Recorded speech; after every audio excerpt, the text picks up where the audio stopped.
Hello, my dudes. Hi, welcome back to Previously Gifted. It has been, as usual, a minute since my last upload. Nobody's surprised. I would say this time I have a good excuse, finishing my last semester of my bachelor's degree.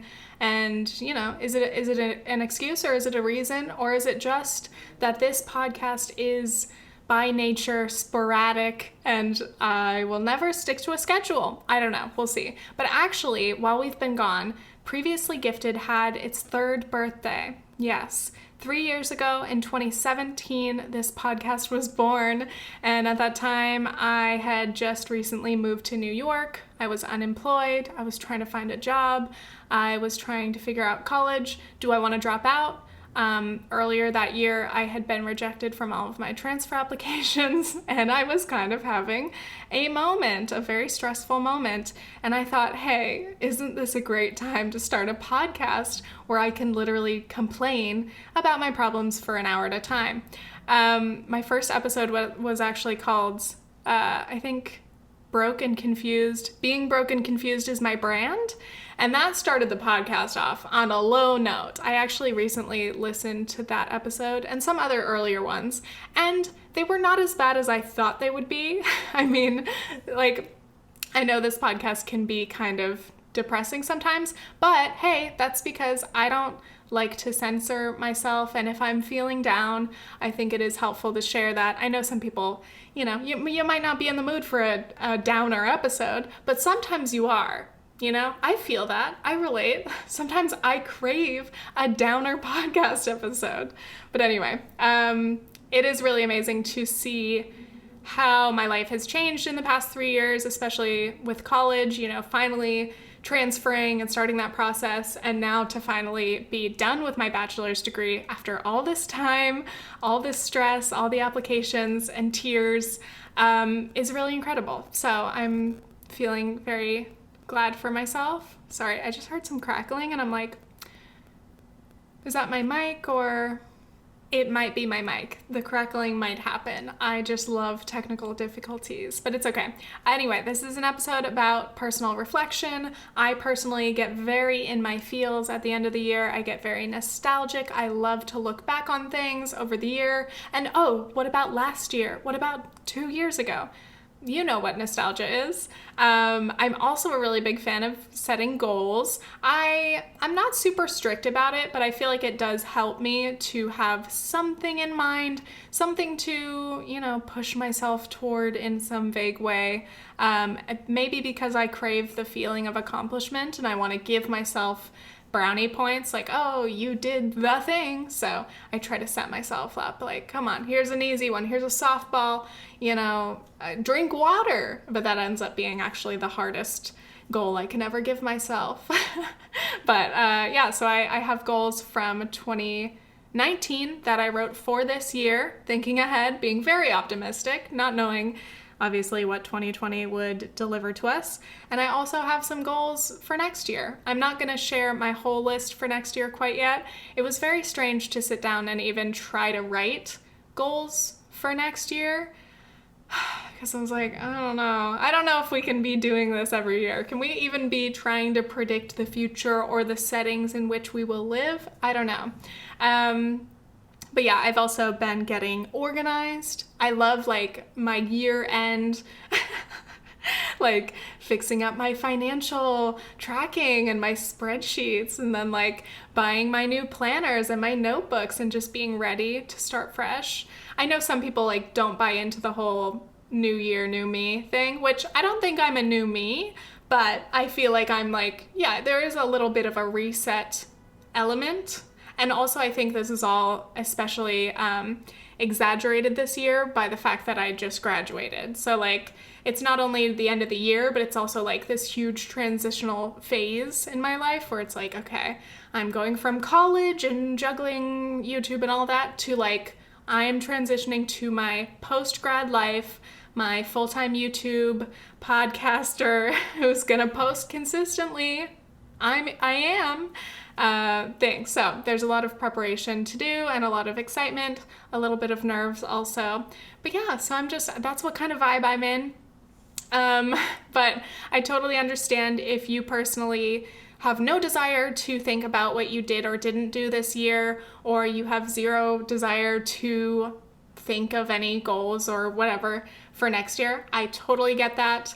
In some ways, I didn't want to do this, but I feel like it is overall helpful for me to just think about it for a moment. You just have to, consider yourself. Is this something that helps you in some way? And if it does not serve you, then don't even worry about it, So no worries. I also want to send my love and support to all of you. I know this has been a very difficult year, obviously, for everyone, but I also, because I'm going to be talking about my life and my experience this year, want to acknowledge my privilege. I have been very lucky in that I've still had my job, I've been able to pay my bills, and I've been living, comfortably.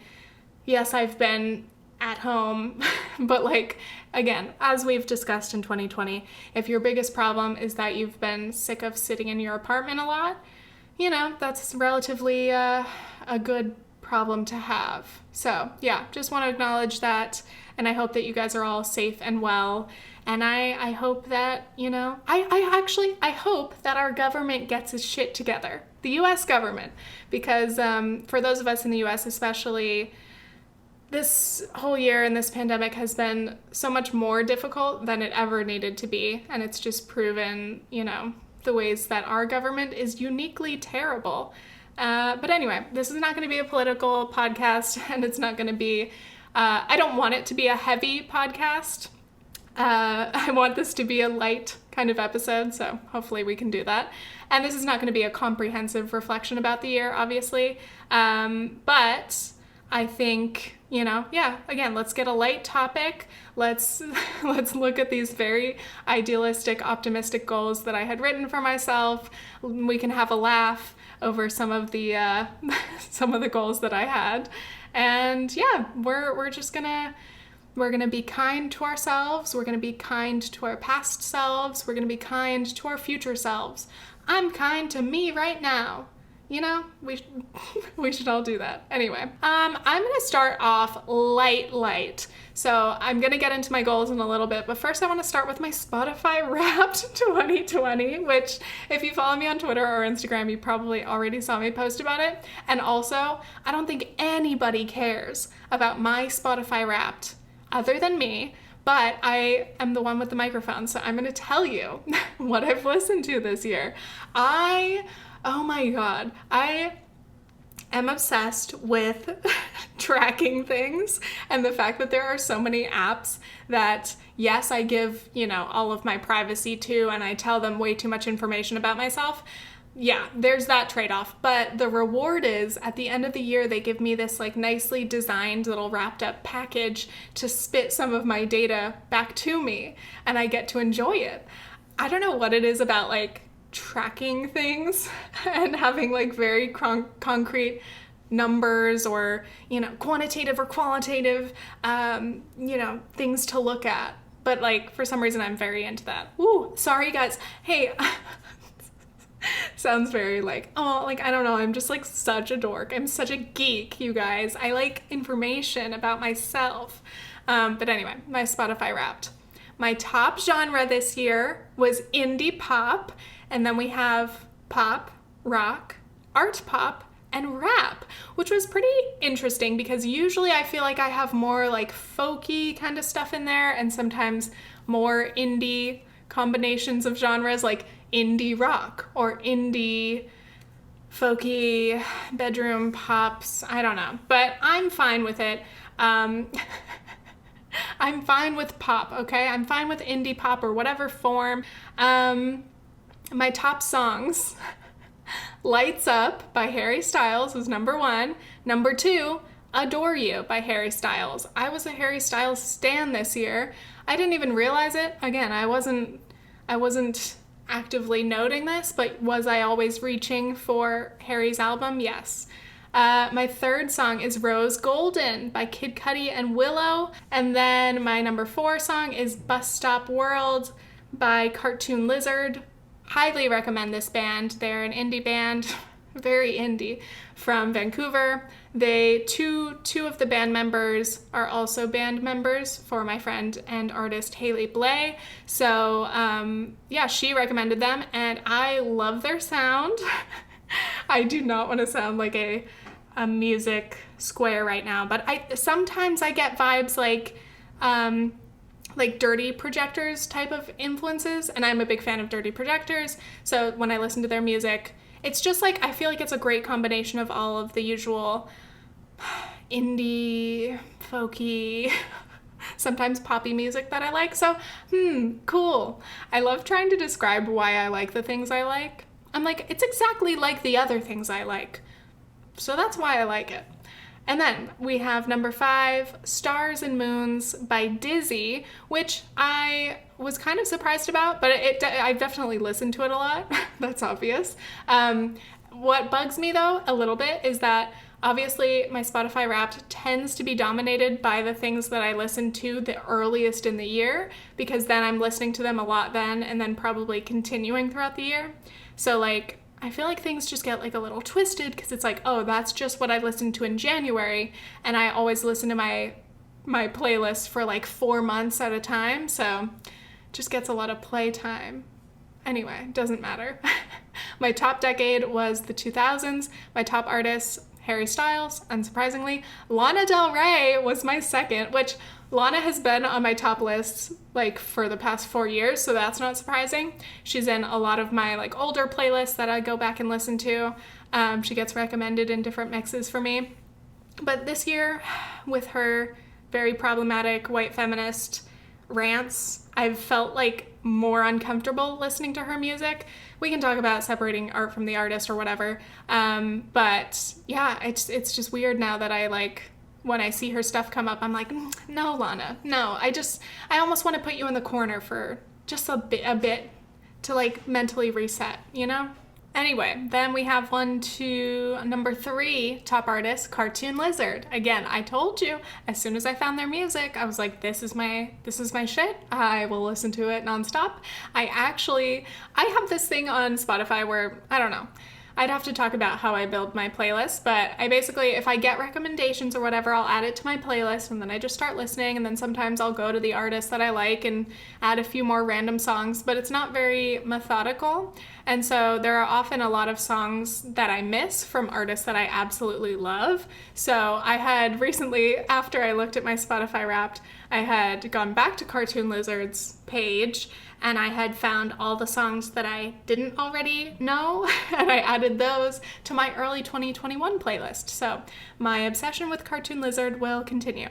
Then we have number 4, Haley Blay, which her album, Below the Salt, is actually sitting right back there. That is the only vinyl that I own, and I bought it before I even have a record player, just because I'm a big fan, want to support. But genuinely, Haley's music, every time she releases anything, it always ends up in my top songs or my top albums of the year. And I stan, dare I say. And then number 5 is Marina, formerly Marina and the Diamonds. I do really love Marina, and I don't see that stopping anytime soon. Then finally, we have my Letterboxd film stats. And, oh, by the way, regarding my obsessive tracking and wanting data and everything, if you are similar, I recommend using Letterboxd to track the films that you watch. I also recommend I'm literally switching. I used to listen to my podcasts on the Apple Podcast app, and now I've been listening on Spotify because I want my podcast data to be included in my next year's Wrapped, which is just absolutely unhinged behavior for the sake of data. But again, I want it because this year it said I didn't listen to anything, and I listened to a lot of podcasts. I listened to a lot of My Favorite Murder this summer, and I listened to a lot of other podcasts, but none of that was reflected. And if it's not reflected in some cute, organized infographic, what is the point of enjoying art? Art for art's sake? For enjoyment? No, there's no point. So anyway, I would also recommend Letterboxd. Any app that you can use to track the things that you consume, other than food, I would say, is good. Well, unless you want to, I did want to find like a wine app to track the wines that I've tried, because sometimes I try them and then I forget which ones I've had. So anyway, the films that I have watched. I paid for Letterboxd Pro this year so that I could have more stats. I'm too much. This is too much now that I'm saying it out loud. But I now know that I've watched 127 films this year, which I don't know how that compares to normal, but I think it's a lot more. And very few of those were during the summer. Like, I would either watch 0 or like 1 movie a week for a lot of the summer. And then this last semester, I was watching an average of 5 films per week, thanks to my film studies and my my film and media courses. I was watching way too many movies, and it is not nearly as fun to watch movies when they are required viewings and genres that I don't enjoy, but that's another topic. If you've listened to the last few podcast episodes, my solo episodes, you would hear me do my ratings and my recent watches, so maybe you have heard a little bit. So I'm going to share some of my top ratings, but take my ratings with a grain of salt, because despite being a film student, I've studied film. Film's technically like my minor. I don't always like to watch films critically, and I have no desire in like my personal spare time to like analyze and like criticize a film heavily every time I watch something, because that's just exhausting. I don't leave reviews on Letterboxd. I do rate things, but even my ratings are like, So my ratings tend to be just based on how much I enjoyed the experience of watching the movie. So like, I could rate a shitty movie pretty high if I enjoyed it, or like a good movie, Oscar-nominated best film, movie. I might not enjoy that much, and I might give it a lower rating, even though I know the film student in me tells me, oh, you should rate this highly because of this and that, and what about the cinematography? And I'm like, I don't know. So my ratings are, opinions. That's all I can say. My highest rated for 2020 releases are, no need to drum, but I did it, committed to the bit, Queen's Gambit, which honestly, I think I rated it 4.5 stars, but I think it deserves 5. That was a banger of a show. And yes, Letterboxd does include limited series types of things, so it's not just films. Anyway, then we have Unorthodox, which also was a limited series. I really enjoyed that one. It was very interesting, and I would like to perhaps read more about the Hasidic Jewish populations, a little bit more about the history of Williamsburg even, I don't know. And then a documentary called Crip Camp. I think I watched that probably, was that this year? That seems like way too long ago. Yeah, that must have been in like February.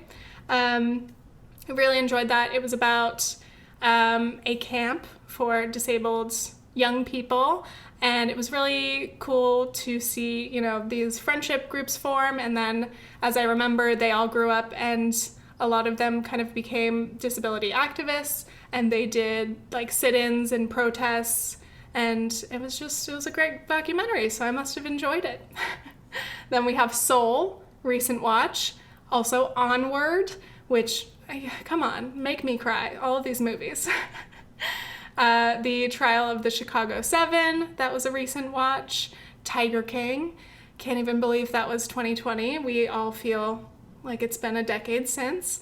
And then The Haunting of Bly Manor, another limited series, which, yeah, by the end I did enjoy a fair bit. So all of those were rated between 4.5 and 4 stars.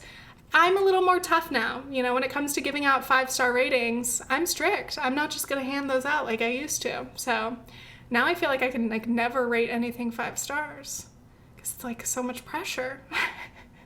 But again, I remind myself, I'm like, you're using this app for fun. There are no stakes to how you rate your Letterboxd viewings. So just like do whatever. So yeah, trying to not put pressure on these completely arbitrary tools that I use for my own enjoyment. Anyway, now we are at the point where I should probably take a break. That was almost like a bit of a And the winner is going to be announced after the break. Yes, give me one moment and we'll be back. I should probably drink a sip of water. Bye.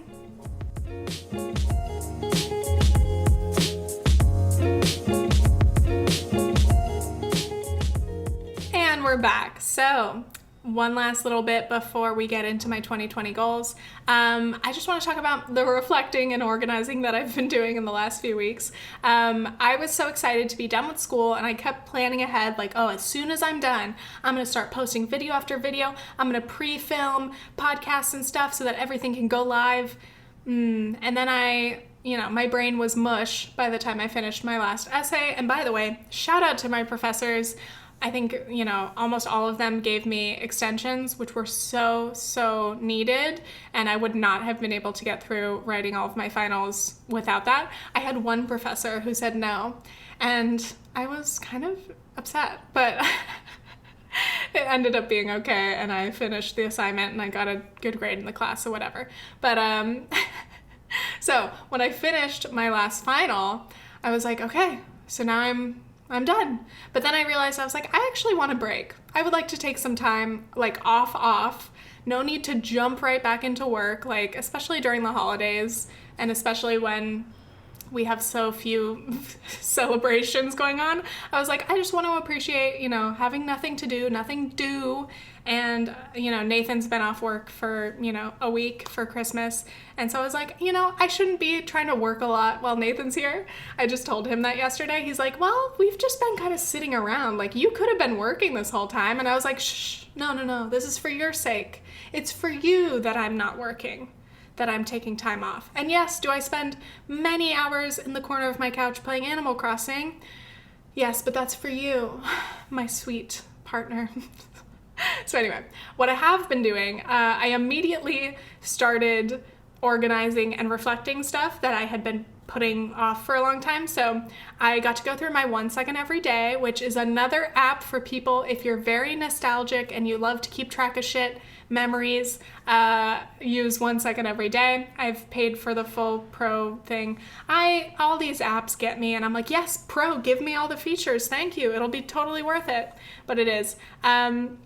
I've been doing 1 second every day since 2018, and I did it during 2019. I'm never consistent, unsurprisingly, with getting it every single day, but I find that it's still a very good encapsulation of the year, even if you miss however many days, because, who cares? And you can also add, 2 seconds for one day. So and whatever, it makes up for it. So I actually, in 2019, never went through to finish it because every day you're supposed to pick your little video clip and blah, blah, blah, and keep up with that. And then at the end of the year, you can mash it into the full video. And in 2019, I just never got around to doing that. So this year, I had to go all the way back and do all of 2019's, and then I had to go through all of 2020's, and it actually took me many hours of work to go through all of that. And I had to ask Nathan if I could find videos on his phone for the days that I didn't film anything.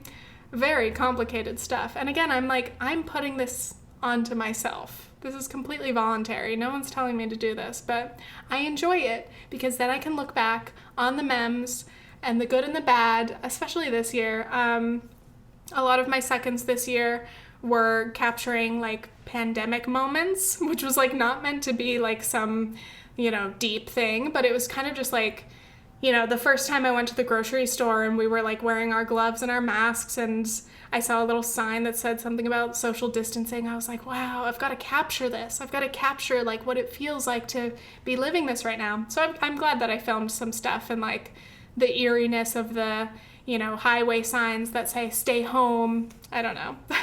It sounds very fake deep when I'm describing it right now. But, oh, that was quick. Jeepers.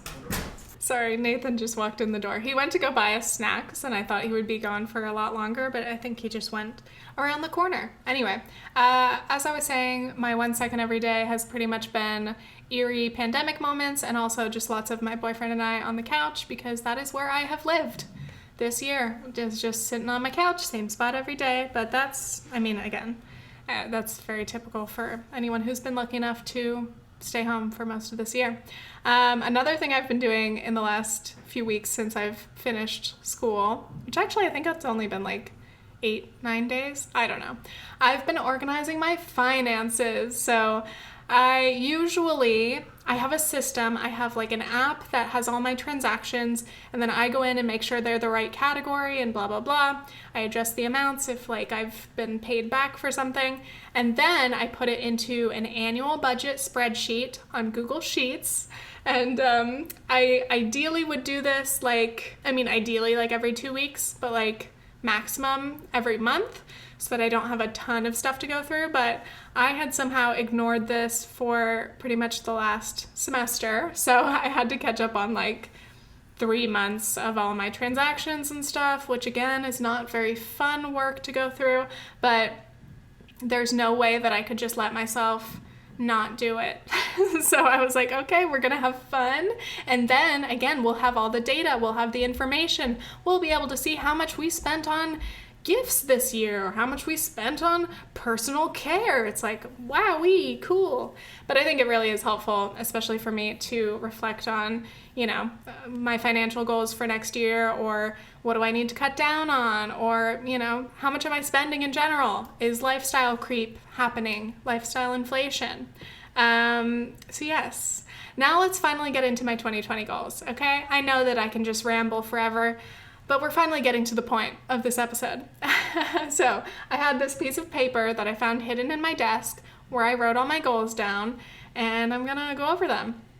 My first goal was to read 18 books, and I did not do it. I know a lot of people, readers read the most they've ever read. Like, I think Lex Croucher read 100 books this year, and like 18 books I think was like not a crazy, goal for myself, but I thought it's doable. It's a little bit of a stretch, but we'll see. Did not do it, not at all. I have read a lot this year, but not a lot of books, mostly academic journals for my essays, but I have only finished 2 books. 2 books, baby. So I read Normal People by Sally Rooney in June, and that was a really quick, easy read. That was really nice. I didn't really love the book, and I did end up watching the TV series as well, which I enjoyed, but I didn't love the book. It was okay though.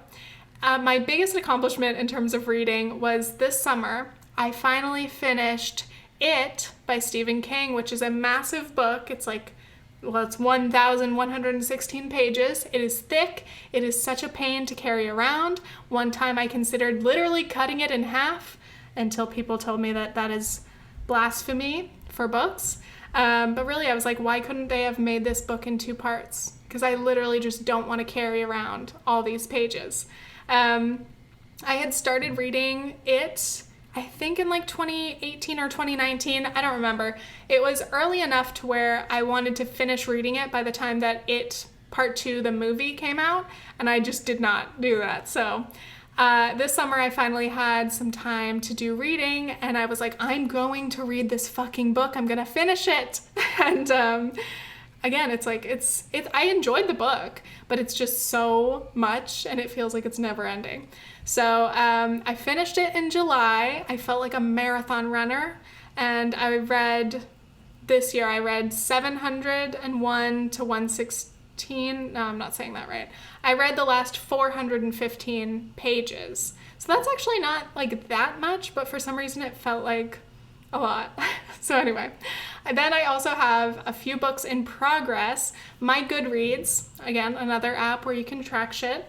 My Goodreads just has so many books in progress right now, and it's kind of annoying me, but like I've read a little bit of a lot of books, and I hope that I can get them finished maybe in 2021. But I have The Assassination of Fred Hampton, and I read just a few pages from that. It's a great book so far, but I find that it's really hard for me to read nonfiction. Like, I can only read it in small chunks, especially during school. Like, I just don't have that much room in my brain for anything too educational or heavy. But that is a great book, and I'm very interested in finishing it. I also have the classic How to Do Nothing by Jenny Odell, which is a book that I have recommended in probably 4 videos now. I really love the concept. I think I'm halfway done reading it. I started it in April, but I just feel like a fraud because I've mentioned this book so many times and I still haven't even finished reading it. But that's okay. You know, it's not about the end. It's about the experience of reading it, and it's what you get out of it, right? So I read 100 pages of that this year. And then I have a few books from my classes. One book is called The Image by Daniel Boorstin, and it was required reading for this class. I was supposed to read the whole book. I read everything except chapter 5, which I think is like the last chapter before the conclusion. And it's funny because like that chapter kind of wraps up everything. And I did not read that one because the chapter before it took me so long that I was really behind on my reading and I just literally didn't have time. But now I feel like eventually I should go through and finish that last chapter because then I can finish the book and I can track it on my Goodreads, okay? Then I have 10 Arguments for Deleting Your Social Media Accounts Right Now by Jaron Lanier. That book title angers me every time I see it because like in my mind it's like, oh, the like you should delete social media book. But I'm like, 10 Arguments for Deleting Your Social Media Accounts Right Now? Too many words. Jaron Lanier. If you've seen The Social Dilemma, he was interviewed in that. I think he's the guy with I believe they're dreadlocks. He's a character. I was surprised though and relieved that that book is actually a very easy read. It's very, very accessible. It's very conversational, so it's not like a dense academic thing. So anybody can read it. It doesn't feel like you're reading a college book, which thank you, professor, for assigning it. And again, I was supposed to read the whole book and I got lost, but I read some chapters and then skipped a few and then read some at the end. So again, I've got to go back and find whatever chapters I've skipped and just finish those so I can track that. Yeah, and then I added up the total pages, counting all the chapters that I've read from all those different books. And this year I read 1,103 pages officially. I did, of course, read. Some of my other professors have their own books that I read from, but I didn't track them on Goodreads. So that's that. I don't know what that translates to. Maybe the equivalent of like 3 or 4 regular novels. Like, I don't know. But I do have another reading goal for 2021. I realized that I have 4 novels on my bookshelf that I've already bought and have been waiting to read. And I'm so excited to read novels because, again, I'm done with academic reading for now. My brain does not want it. And those are the books that I can read the fastest and the ones that really hook me in. And like, you know, I want to sit and read a novel and get wrapped up in the story. I just don't do that the same with nonfiction typically. So I'm excited to read those, including Lindsay Ellis's book, which is called Axiom's End, her first novel. So I'm really excited about that. I also do have 2 nonfiction educational books, Manufacturing Consent, Chomsky, and also The Socialist Manifesto, both of which are highly recommended, and I know that they're important books, and I do want to read them, but I have to think of them as like one chapter at a time, one little piece at a time, not give myself, you know, the pressure of thinking I have to speed read through these books, because I'm sure they're a little bit dense, especially Manufacturing Consent, I assume. And I also would like to finish the books that I have in progress, so hopefully I can do that. My goal for 2021 is just 12 books, okay? That should be very doable, you know, as long as I'm enjoying myself. Again, I don't want to force myself. I don't want to make this a chore, but I do think in terms of like personal satisfaction, like straight up, I've been spending too much time playing my Switch on Animal Crossing. It's just not justified. My island is 5-star now. Like, how many hours do I need to spend every day playing this game, and when is it going to stop? But also, you know, just the classic, I would like to spend less time looking at screens, and I would like to enjoy books. So 12 bucks for 2021. Let's see if I can do it. Hopefully I can do more than that. But again, I want to just enjoy it and not put pressure on it. Next goal, pay off all my student debt. That was on my goal list for this year. And I did not do that, but I will explain. It had been my goal. I was like, oh, it would be so amazing if I could pay off all my debt before I graduate. So then I can graduate and say that I paid off all my debt. I think in total, I took out $27,000 in student loans from my time at Loyola and study abroad and all that. And in 2019, I paid off a good bit. And then at the beginning of this year, like in January, I paid off my Parent Plus loans. So I gave all that money to my parents because it's obviously under their names. And that was about $8,400. So I knocked out a big one at the beginning of this year. And then I paid off the last of my unsubsidized loans. So now I have $7,000 left in subsidized loans. And I thought that I would leave those for the time that I was in school, because that's the point of them being subsidized. While you're in school, the government continues to pay your interest. So I just thought, like, in terms of financial priorities, it would just make sense for me to not rush to pay those off if there was no rush, you know? And then COVID relief has allowed everyone to pause their student loan payments. And I believe that everything's zero interest for the year anyway, so that's kind of been nice. But also, yeah, I was so aggressive about paying off debt in 2019, and I was so excited to keep paying off debt in 2020, which again was still a big goal. But then I realized, again, with the start of the pandemic, I need an emergency fund. And when it started, I didn't have like anything in savings because I had just been, you know, I was like, oh, money's coming in every month and I'm paying off debt in big chunks. Like, I'll be fine. I don't need my emergency fund yet. Like, I'll wait 6 months. But then when the pandemic started and I realized, like, oh my God, like, what if Google AdSense like crashes? And then what if the brand deals that I've done like cancel on me? Or what if they can't pay me? Like, I'd be screwed. So that's when I realized that I needed to prioritize my emergency fund. So I was able to build up 3 months of living expenses, which is about $10K, which is awesome. It's very cool to see money in a savings account. I've always had one connected to my checking, but it's literally had like $2 in it. Because I've never been in a saving mode. You know, I was in debt and then I was in paying off debt mode. And so, yeah, the concept of saving was kind of foreign to me.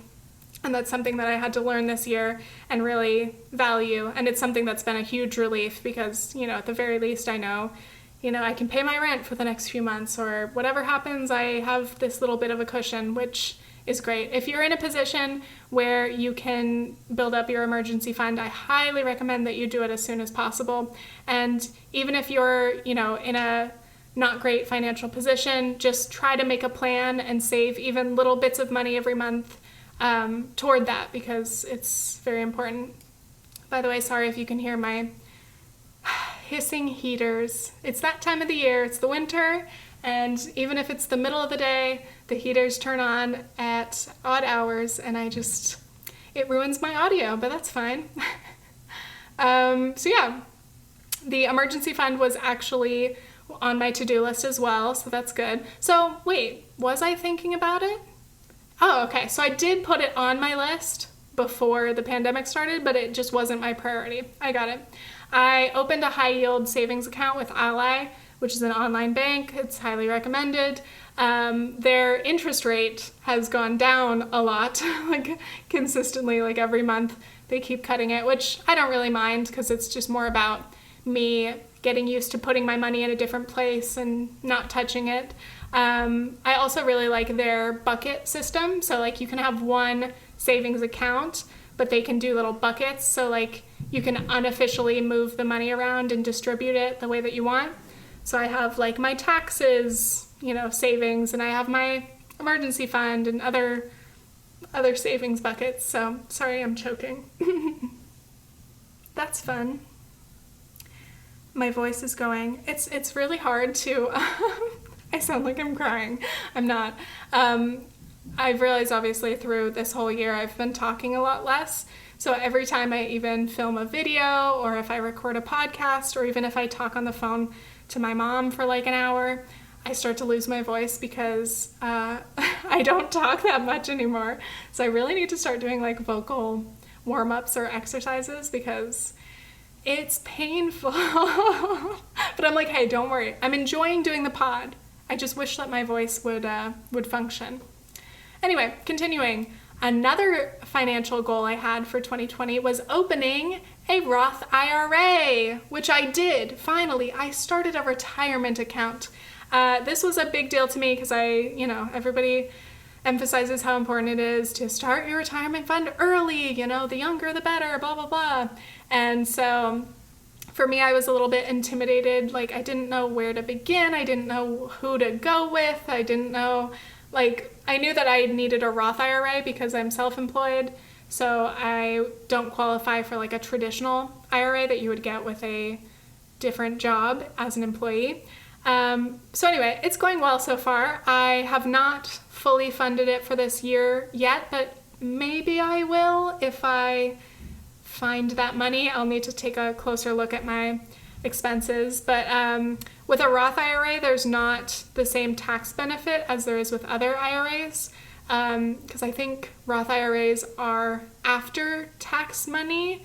So I might be saying this backwards, but a traditional IRA contribution, you would get a tax deduction, I think. So I think you have to pay taxes on it later, like when you retire and you take the money out. But for the time being, you get a benefit from that. So anyway, I don't know. I just need to keep one eye on the retirement because it is an important goal, but I'm also, I have shorter term financial goals that I want to focus on as well. So my 2021 financial goals, while we're talking about it, as I said, I want to be more mindful of my spending. I want to be more intentional with my saving. I think I need to be as aggressive with my saving as I was with paying off debt. I think my next big savings goal is starting to save for a down payment, which is of course a major goal and one that will take a long time to reach. But I think that it's important for me to have something tangible and really big for me to look forward to. Because just putting money in my savings as savings is not quite as fun. But if I can spend some time on Zillow being like, oh, in a couple years, maybe you can have a down payment for a house like this. I just think that's motivating. So I think that's what I'll be thinking about this year. I also would like to max out my Roth IRA contribution for 2021. And just a general financial goal is to be generous with donations.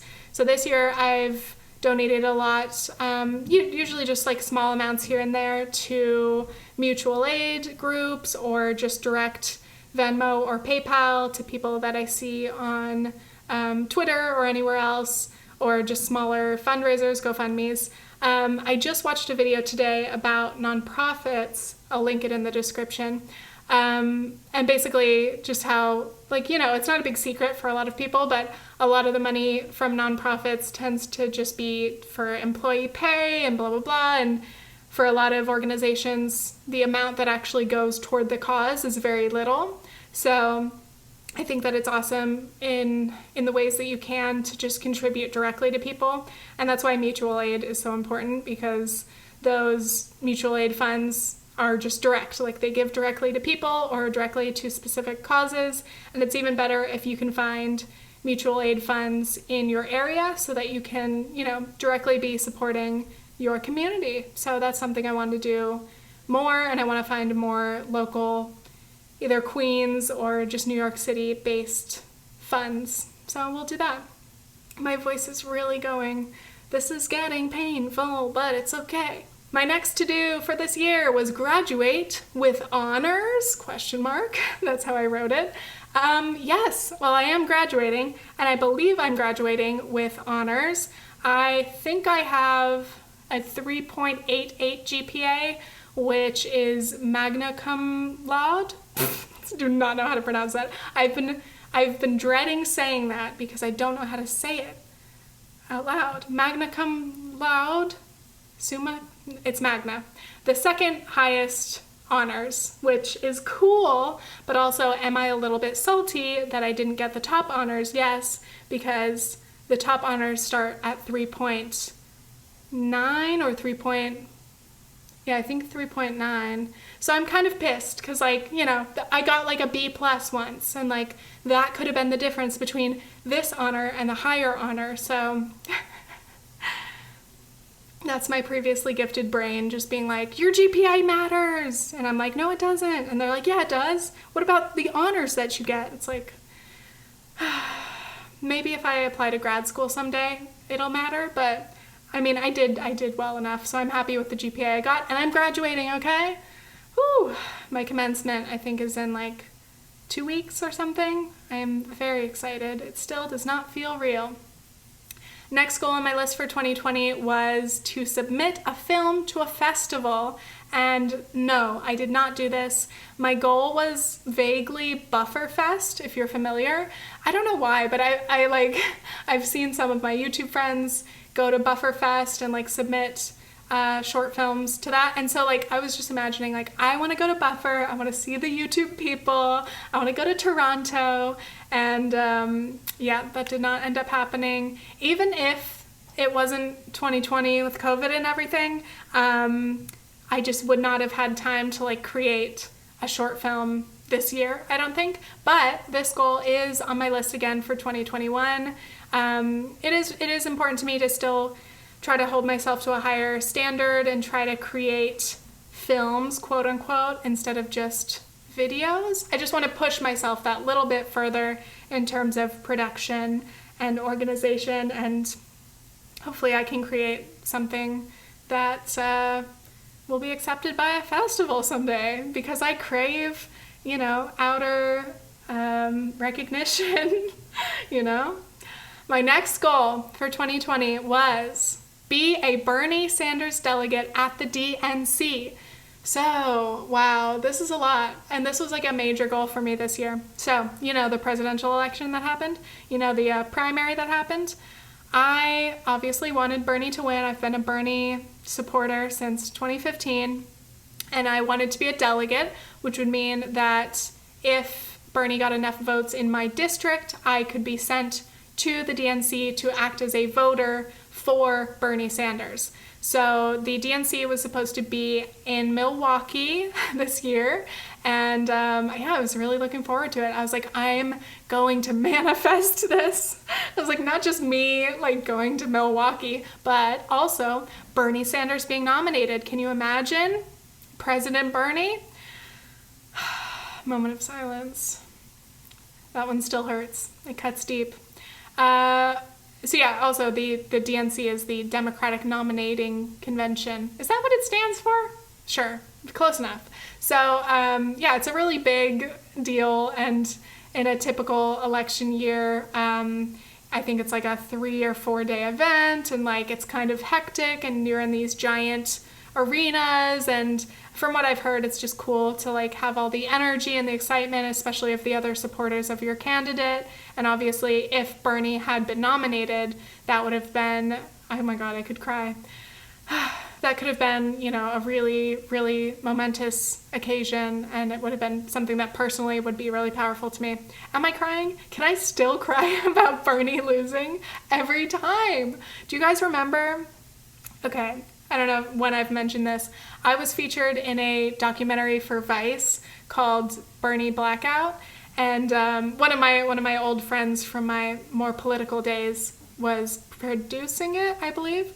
And so I was asked to be interviewed, which was stressful. And I was in the film like twice for 2 seconds, but one of the times was me crying. I cried on camera about Bernie. That's so embarrassing, but also so on brand. I don't regret it because tears for Bernie all day. Yeah, it still hurts. It still hurts. But anyway, regarding this goal, I was chosen as a delegate. So this was all a big process. You have to, find the right person to reach out to who's in charge of the delegates. It's very complicated, but I was put in contact with that person, and then I was chosen to be one of the delegates for my district.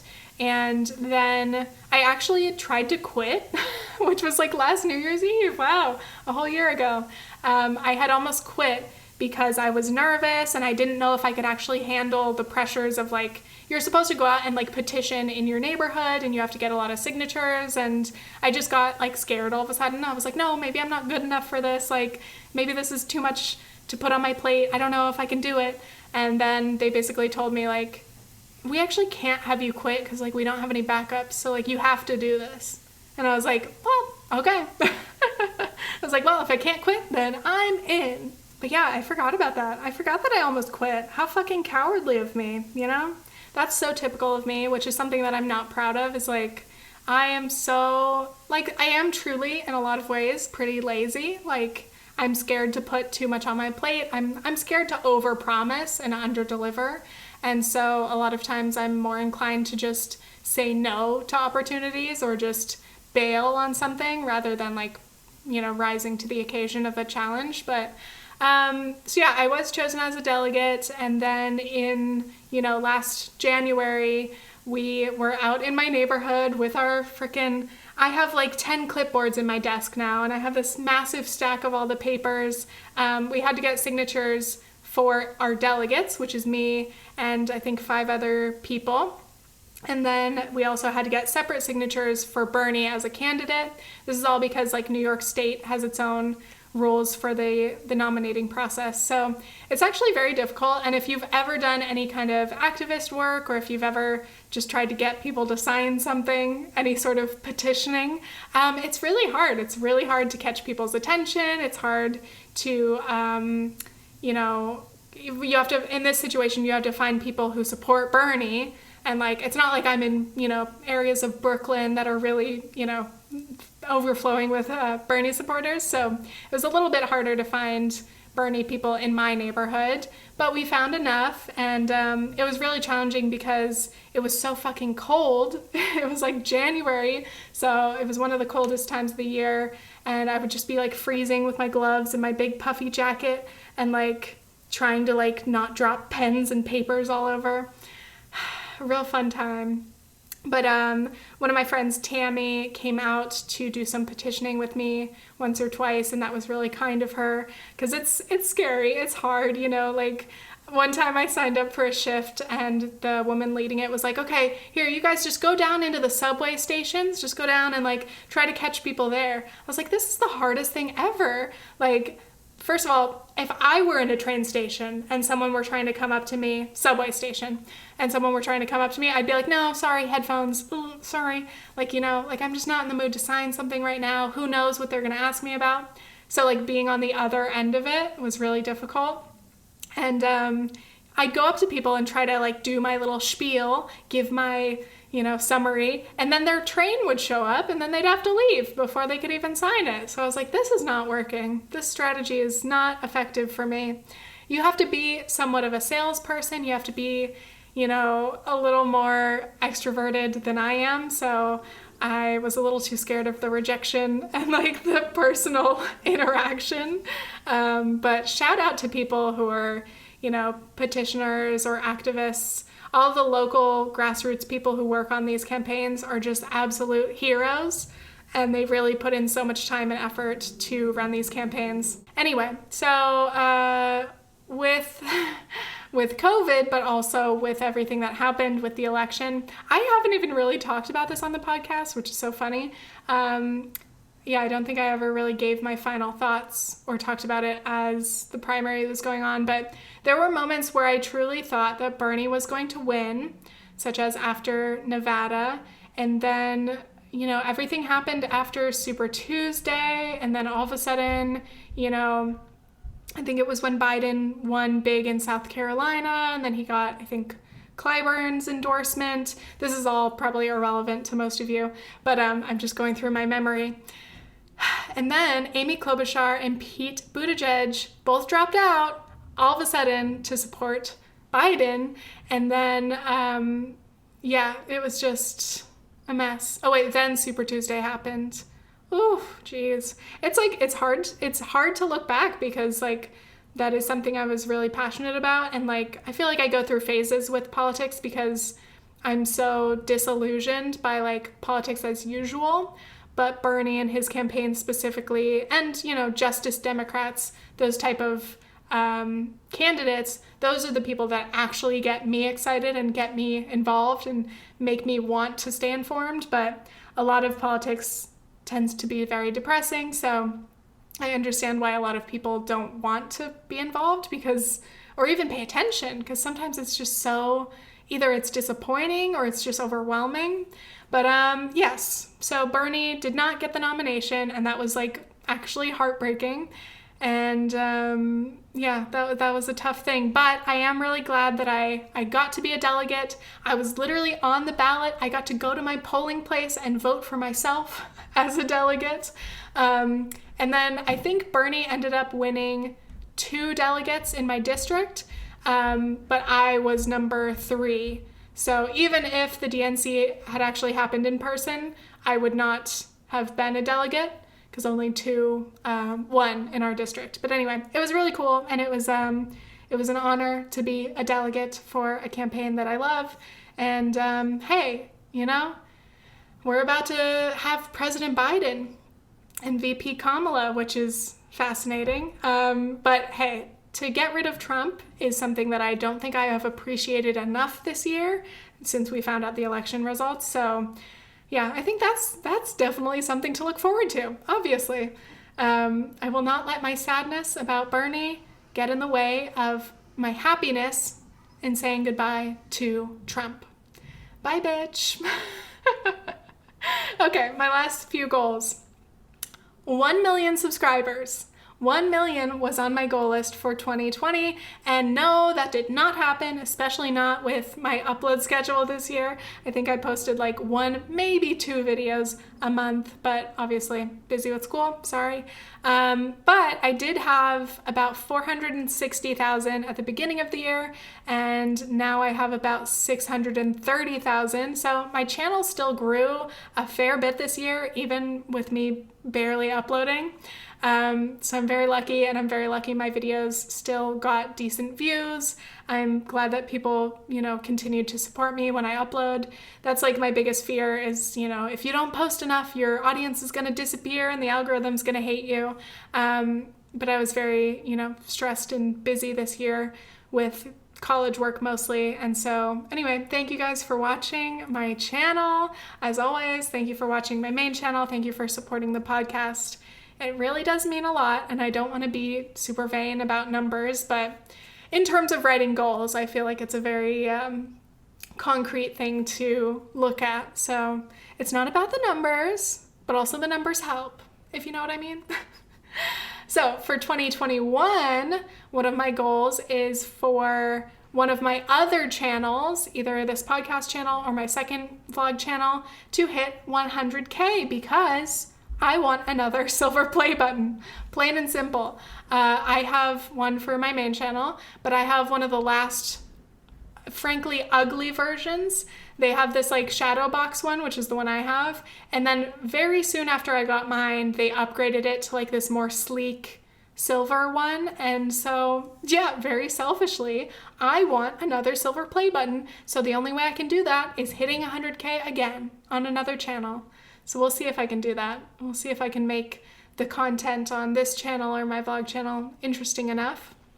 And then I guess 1 million for Tiffany Ferg is still a goal. It's actually really scary. The thought of actually having even as many followers as I do now is like too much. And the thought of actually hitting 1 million and like seeing that on my own channel is like so weird. I feel like it's such a major milestone that it like kind of fucks you up. And it's scary, like getting more viewers. Of course, as a YouTuber, you want more views, more subscribers. But at least for me, it's definitely been more scary and a little more stressful as my channel grows, because obviously there's more eyes on you. So yeah, the pressure is higher. I would rather have higher consistent view counts than a higher sub count. But I mean, ideally I'd have more views and higher subs, but I don't want, 1 million subscribers, but if my views were the exact same as now, if that makes sense. So subscribe if you will watch the videos, but just watching the videos is enough. So thank you. Oh, actually, subscribe, hit the like button, leave a comment. Okay, last few goals. Sustainable merch. That was on my list for 2020. I had an idea to do small, locally crafted drops using thrifted shirts, and then they would be screen printed. So yeah, it's a normal thing for YouTubers to have merch. And well, first of all, I would need the right design to want to do it. I've had merch a few times in the past. I think my last one was in like 2017, and I liked that one. I liked the design. In terms of like how many it sold, it was not the most successful, but that's okay. But yeah, if I were to ever create merch again, I want it to be useful. I want it to be wearable. I don't want to add to waste. So like, I don't want a bunch of people to buy a shirt that they're never going to use or wear, even though, it's money in my pocket. I just don't want to like encourage that mindless consumption. And also I think it would be cool to set, I know it's not a new concept, but like to contribute to a new standard of merch, like, oh, it is possible to use thrifted shirts, for example, and then print the design so that at least you're not, generating waste in buying new t-shirts for the merch. Give those thrifted shirts a second life. I'm sure there already are some people doing that, and it does take a lot more work and effort and organization, because there are already a lot of merch companies that make it really easy. Like, oh, you upload your design and they'll print the shirts and they'll mail it out for you and they'll handle customer service. So I totally understand why most creators go that route, but yeah, it's just a goal of mine. If I want to do merch again, and if I find a new artist or someone to collaborate with to create new designs, maybe it's something I'll consider, but it's not a top priority. I just think it's a cool idea. And then my very last thing on my list for 2020 was to collab with TFD, which is the Financial Diet, if you guys are not familiar. It's one of my favorite channels. It's basically a personal finance channel geared toward young or adult women. And I love them. I actually have a draft in my email box that I saw the other day that was from like a year or two ago, where I was gonna like reach out to them and be like, hey, I'd love to collaborate on something. I was like, I don't know, like, why would they ever want to collaborate with me? Like, I don't make like exclusively personal finance content. Like, what do I have to contribute?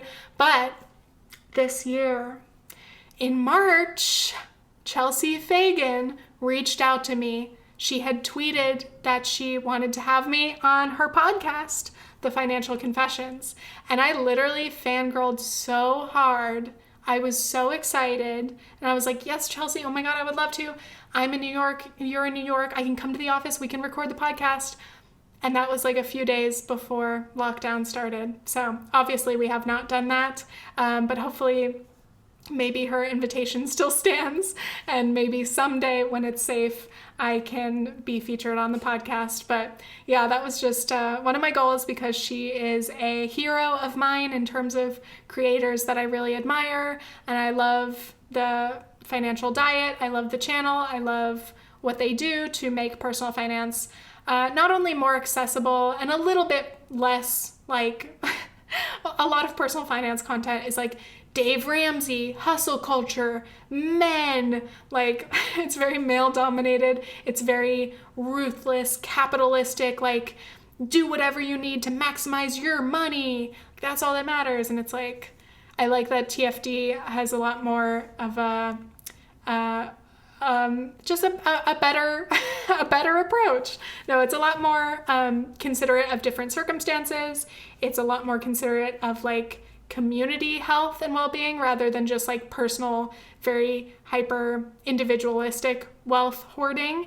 And I think that that's good. I think people definitely individually do need to, well, I don't want to put the onus on individuals to like become financially literate, quote unquote, because there are just so many barriers. And that's why a lot of people struggle with like, where do you even begin to learn about money? So anyway, that's why channels like the Financial Diet are so important, because it can help you start to learn and start to gain those skills. But also, yeah, it's not just about being financially literate. And I like that Chelsea often notes all of the institutional barriers and the structures. Like it's not just about how you manage your money. If you're making like poverty wages, if you're not making a living wage, it doesn't matter how many budget tricks you have. If you're not earning enough money for your bare necessities, there's no way that you can like finesse your budget. You're just not making enough because you're not being paid enough. And so, yeah, I like that Chelsea includes some anti-capitalist sentiments sometimes in the videos, and criticisms of the government, and promoting a stronger safety net, social safety net. And she was a Bernie supporter, so God bless. Yeah. Sorry, I sound like I'm crying. I am a little bit. No, I really hope that I get to meet Chelsea someday because I love her. I used to be such a big fan that I would like always be replying to her tweets, like almost a reply guy. I was like, I'm gonna have to hold myself back because I'm being too much. Like, stop replying to every tweet. But I like her as a person as far as I know her parasocially, and I like the work that she does. Anyway, that's a good spot to end this podcast. Obviously, my voice is almost gone, but yeah, those are some of my goals for 2021 as well. Just trying to continue the, goals and plans, visions that I've had. And yeah, 2021 is going to be a time, and I'm not trying to put too much pressure on myself to have the best year ever, or to be super successful or whatever. But I just, there's like a baseline amount of like, I always like to reflect and figure out how I can, I don't want to say be better, but like, I was just watching Alina Norm's video, and she was talking about how like you don't need New Year's resolutions and you don't need to try to be better in all these ways, which I do agree with. But also I'm like, I just think again, yeah, it's helpful for me to check in with myself and be a little introspective and be like, hey, should you spend maybe a little less time on Animal Crossing and maybe do something else that's fulfilling to you? Or maybe like, yeah, read a book because you enjoy it, or, I don't know. So thank you guys so much for listening. If you enjoyed this episode, please leave me a comment. If you're watching on YouTube, please subscribe to the Previously Gifted YouTube channel. I don't know if you know, but I'm trying to hit 100,000 subscribers. Yeah, thank you guys so much for listening, and hopefully I'll be back soon with a new episode. And then, consistency in the new year. Totally, right? Happy New Year, you guys. I really, really hope that you're doing well, no matter where you are, and give yourself some love and some rest, and I hope that you are safe and comfortable. That's all. Okay. Bye. Okay, thanks, bye. I haven't done this in a while. Okay, thanks, bye.